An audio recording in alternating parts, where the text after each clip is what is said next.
Hello everyone, today I'll be teaching you how you can care for your desert rose plant. This video will be split up into different sections for all of you so I can go over certain problems that you may have with the plants and how you can solve it. If you're still curious about something that I didn't cover in this video, then please leave a comment. I will do my best to respond to you. I usually respond about every comment I see, so you're in luck as of right now. So, without wasting any more time, I'm going to go over to the basics of owning the desert rose, but first we will start with a little bit of the history. Little timestamps will be available on screen right now and down in the description, so let's start with the history of it. So, first of all, congratulations for picking up your desert rose. You may not know much about it, so I will teach you a little bit of history about it. So I guess first we'll start with that the desert rose actually goes by a lot of different names, including the impala lily, mock azalea, and desert azalea, and its botanical name, 𝙤𝙤𝙤𝙧𝙤, or I don't know, I'm not good with botanical names, but hopefully that helps you look up things if desert rose doesn't really show anything up for it usually. So I hope that helps if you're looking for something later on in life. Anyway, it originated in the Sahara along the tropical parts of Africa and Arabia, and in early life the sap of it was actually used to tip arrows because it has poisonous properties, so yeah, you don't really want to eat this thing or inject it into you. So, moving on from that, we now have some basic care for it. So, as the desert rose is native to the Sahara, meaning the temperature can usually fluctuate between some pretty high temperatures and low ones, but with the space that I have and how I'm taking care of mine, I've found that 50 degrees to 60 degrees Fahrenheit works, or that's about 10 to 16 degrees Celsius if you're from anywhere that uses Celsius, and that works perfectly for me from how I've been growing it. As for the sunlight, this succulent needs its light. Its natural habitat, of course, has a lot of sun as it is called the desert rose. And with this, you're going to probably want to give it quite a bit of sunlight. I'm talking 6 to 7 hours of direct sunlight while it's like blooming. However, since mine isn't blooming, I will leave it on my windowsill for pretty much the entire day, which is usually 8 or 10 hours of sunlight. And it's been growing very well ever since, so I'm very happy with that.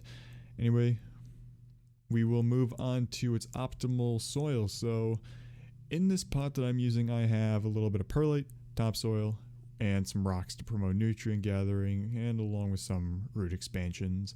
You can also add sand in there. I guess that's really good for it. I just don't have like sand that I can buy, otherwise I'm going to be buying a whole ton of sand. So I also added a few little rocks on the top for decoration mainly, but it also has a functional purpose as it disperses the water around certain spots. So yeah, you might want to add some rocks if you're doing it in a little small pot. That helps a lot. Anyway, for the water of this plant, it's actually pretty surprising from how it looks. And if you know a little bit about it and you hear desert, you may know like, oh, this thing can retain water. So yeah, it retains water. It's never really thirsty from my experience, and I'll usually water it every 12 or 2 weeks. However, I'm thinking that I might have to expand on it because I have a little bit of yellowing going on from overwatering, which I will get on in a little bit. And that's all you really need to know about the desert rose for taking care of it. So now I'll move on to some diseases that can happen to the plant, or just a couple little mishaps that can happen. So let's talk about some diseases with it. First, we can talk about stem rot. Stem rot is pretty common actually. It's when the stem of your plant becomes infected for whatever reason, but don't worry, it's really common with these types of plants, so if you catch it right away, you're going to be okay. But if you catch it a little later, you may have some issues, and you shouldn't really let the plant deal with it on its own. If you notice that it's happening, you should probably interfere right away as soon as you notice it happening, because the plant does tend to have a bit of trouble combating stem rot. I mean, the stem is pretty big, so that's like your organ shutting down pretty much. Yeah, interfere with it right away while you can. So how do I know that I have stem rot? Well, does your plant express some yellow, dark brown, or black coloring on the stem?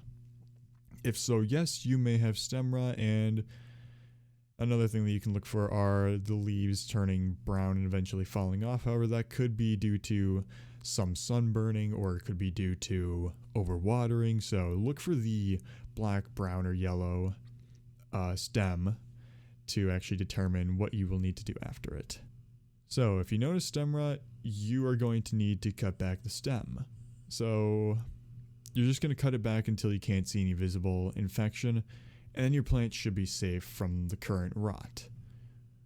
Next, I'm going to cover root rot, which root rot is due to the plant holding too much water.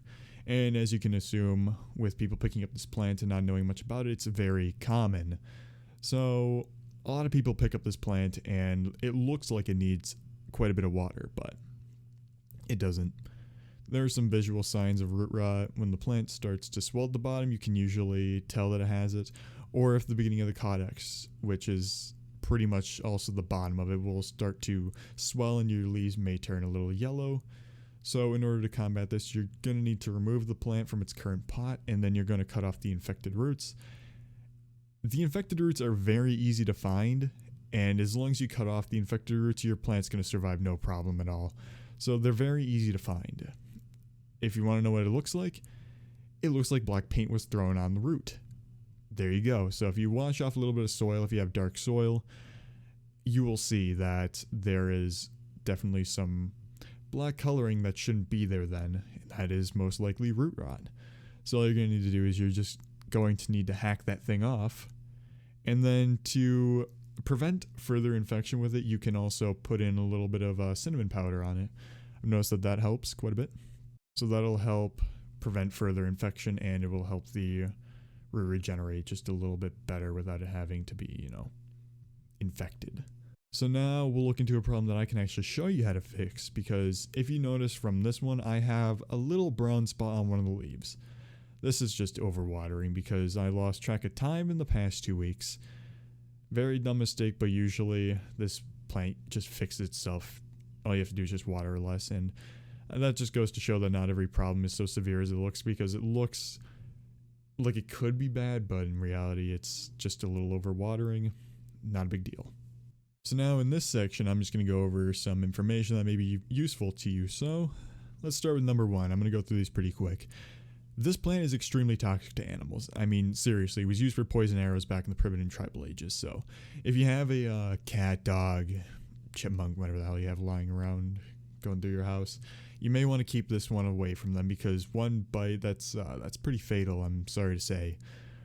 Another thing I'm going to mention is that the plant often blooms in the summer, and it will lose its leaves in the late fall and winter. So your plant's not dead. It looks dead. It's not dead. It's probably not dead. If you've been caring for it right, it's probably not. However, when spring starts to happen again and everything starts going back, you're going to notice that your plant's going to start growing its leaves back. So yay. It's just adapting to climate. So yeah, don't worry if your plant's leaves fall off. If you've been taking good care of it, it's probably not dying. It's just going into its little stage where it can protect itself from conditions. Number 3, the flower colors on this can be a white, yellow, purple, orange, pink, or red. I haven't actually gotten into the summer with this one yet. However, summer is coming up. Very excited to see what blooms from it. And finally, these plants can tend to grow very tall and wide, and I'm serious about this. If it's kept in the right condition, the thing can grow 8 to 10 feet tall and about 5 feet wide. So if you really want a tall one, there you go. Just keep it in the right conditions and you'll have a tall ass desert rose. But anyway, that's it for the desert rose. If you like this video or would like to see similar videos like it, please leave a like and a comment, and that just lets me know to make sure that I could or that I should make more of these videos, and lets me know that you're interested in them. But I would also like if you were to subscribe too. I know that I don't usually post a lot of plant content. I want to start doing more, but if you do like Minecraft survival, which is very obscure from somebody who has a plant channel to just have their channel focused around Minecraft, which I want to do kind of like separate, so there's plant and stuff like that. So if you're interested in that, then I would recommend checking out some of that. And after that, I'm just gonna leave my Cash App or Venmo in the description, because I do want to get a couple more plants for this series, as I want to kind of have it like go on and on, because I want to show all of you how to like propagate plants, how to care for more plants, how to deal with diseases in some of them. So if I were to get a little bit of money for this, it would help out a lot because, yeah, just more plants helps me out a lot.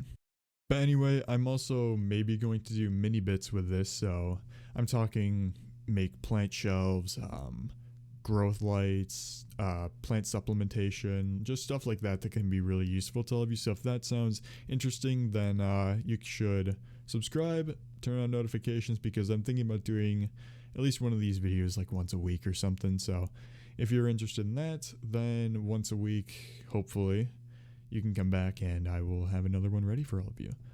So anyway, that's all. I hope you have a great day, everyone, and I hope to see all of you soon. Thank you all for watching, and goodbye, everyone.